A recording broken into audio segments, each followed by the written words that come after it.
তারা লোক ছিনতাই করবে ভাবছে, ছিনতাই করলো, করে পালাচ্ছে, পেছন পেছন লোক ছুটছে, এর মধ্যে উৎসব শুরু হয়ে গেল। এবার ধরা হলো, পুলিশে দেওয়া হলো, আরে কি মুশকিল, তো উৎসবের আগে করে ফেলেছে, এখন তো উৎসব শুরু হয়ে গেছে, এখন আপনি চিন্তাটা নিয়ে ভাবছেন কেন, জানেন না, আপনি আপনার মতো আনন্দ করুন, ওর মতো আনন্দ করুন, বলে পুরো ব্যাপারটা মকুব হয়ে গেল, আর কোনো চিন্তা রইল না। আমি মেরেছি, ক্যাচ উঠে গেছে, বলটা উপর থেকে পড়ছে, ফিল্ডার দাঁড়িয়ে আছে, ধরবে, বলটা শূন্যে, এই সময় উৎসব শুরু হয়ে গেল, তাহলে ক্যাচ ধরলেও আমি আর আউট হবো না। এ তো ভারী মজার ব্যাপার। যেহেতু ক্যালেন্ডারে লাল তারিখ এসে গেছে, সেহেতু তোমায় জ্বলন্ত সত্য থেকে মুখ ফিরিয়ে হই হই করে এগরোল খেতে হবে, মাটন রোল খেতে হবে, দুহাত তুলে নৃত্য করতে হবে, মেলা বসাতে হবে, জলসা ঘটাতে হবে।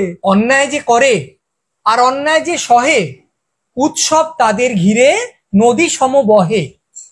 অন্যায় প্লাস্টিকে মুড়ে উৎসবের স্রোতে ফেলে দাও, ভেসে যাবে নানান হুজ্জতে।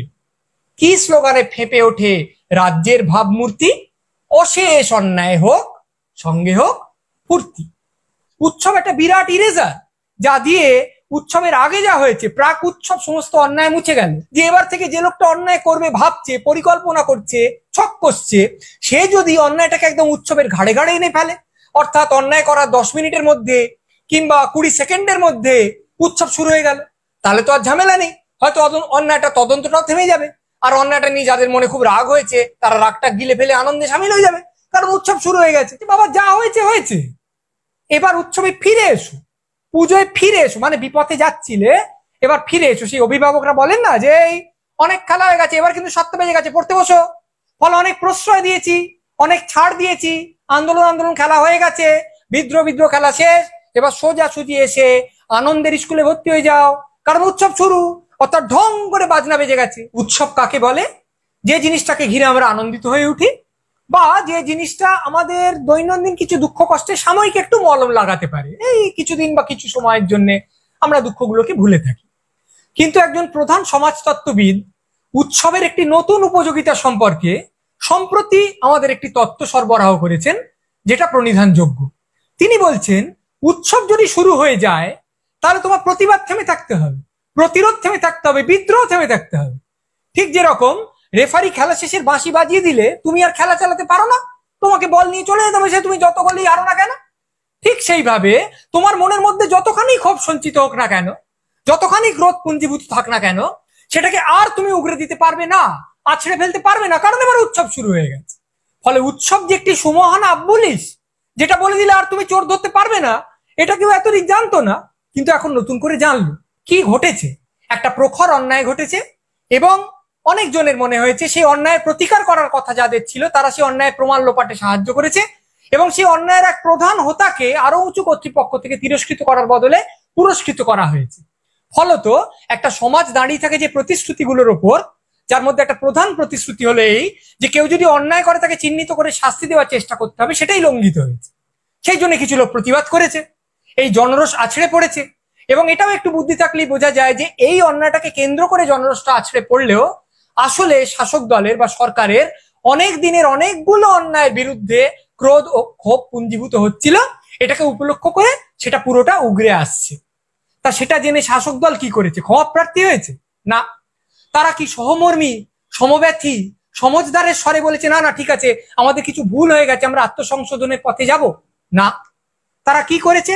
তারা কট্টর শাসকের স্বরেই বলেছে যে ভাই এসব করতে যাসনি। তাদের কিছু চেলা চামুন্ডা আছে যারা হুমকি দিয়েছে যে অমুকের বিকৃত ছবি আমরা পোস্টার করে টাঙাবো, তমুককে বেরোতে দেবো না। কোথাও মিছিলে, শান্তিপূর্ণ প্রতিবাদী মিছিলে লাঠি চালানো হয়েছে, তারা যা এঁকেছে সেগুলোকে মুছে দেওয়ার চেষ্টা করা হয়েছে। এবং তারপরে এই শাসকের প্রধান একজন মানুষ এই আশ্চর্য উৎসবের তত্ত্বটা এনে হাজির করলেন। তত্ত্বটা কি? সেটা হচ্ছে, বাবা যা হয়েছে হয়েছে, এবার উৎসবে ফিরে এসো, পুজোয় ফিরে এসো, মানে বিপথে যাচ্ছিলে এবার ফিরে এসো। সেই অভিভাবকরা বলেন না যে এই অনেক খেলা হয়ে গেছে, এবার কিন্তু 7টা বেজে গেছে, পড়তে বসো, ফলে অনেক প্রশ্রয় দিয়েছি, অনেক ছাড় দিয়েছি, আন্দোলন খেলা হয়ে গেছে, বিদ্রোহ খেলা শেষ, এবার সোজা সুজি এসে আনন্দের স্কুলে ভর্তি হয়ে যাও, কারণ উৎসব শুরু, অর্থাৎ ঢং করে বাজনা বেজে গেছে। এতদিন উৎসবকে একটা সাময়িক নিরাময়ের কাণ্ড হিসেবে অনেকজন লোক অভিহিত করেছেন, কিন্তু কেউ উৎসবকে বলেননি যে এটি একটি সুদৃঢ় জবনিকা। এইটা যখন এসে পড়ে গেছে তখন এর আগে কি হয়েছে সেটা মুছে গেল। উৎসব একটা বিরাট ইরেজার, যা দিয়ে উৎসবের আগে যা হয়েছে প্রাক উৎসব সমস্ত অন্যায় মুছে গেল। এইবার শুরু হচ্ছে একটা আশ্চর্য মজার সময়। নগর পুড়ছে, দেবালয় পুড়ছে, কিন্তু ঢং করে যেহেতু ঘন্টা বেজে গেছে, যেহেতু ক্যালেন্ডারে লাল তারিখ এসে গেছে, সেহেতু তোমায় জ্বলন্ত সত্য থেকে মুখ ফিরিয়ে হই হই করে এগরোল খেতে হবে, মাটন রোল খেতে হবে, দুহাত তুলে নৃত্য করতে হবে, মেলা বসাতে হবে, জলসা ঘটাতে হবে। তার কারণ তোমার রাজ্য এগিয়ে আছে এবং এগিয়ে এসে একজন দেবী ধরাধামে অবতীর্ণা হয়েছেন। খুব বোকা লোক বলতে পারে, বাবা তুমি কার পুজোকে কি ঢাকা দিতে ব্যবহার করছো গো? যে পুজোয় দেখানো হয় একজন নারী অশুভের বিনাশ করছেন, যে পুজোয় নারী শক্তির উদ্বোধন হয়, নারী শক্তির উদযাপন হয়, নারী শক্তিকে পুজো করা হয়, সেই পুজোটা ব্যবহার করে তুমি ঢাকা দিচ্ছ এমন একটা আন্দোলনকে যা নারী নির্যাতনের বিরুদ্ধে, যা নারীর সার্বিক সম্মান বৃদ্ধির পক্ষে। কিন্তু সব প্রতীক টতীক এইসব নিয়ে কথা বলে একটু নেকার। তার চেয়ে বরং আমরা সরাসরি এই কথাটাই আসি যে এটা উনি বলতে চাননি, উৎসবের ব্যাপারটা বলার সময় কখনোই এটা উনি বলতে চাননি, এটা উনি বোঝাতে চাননি।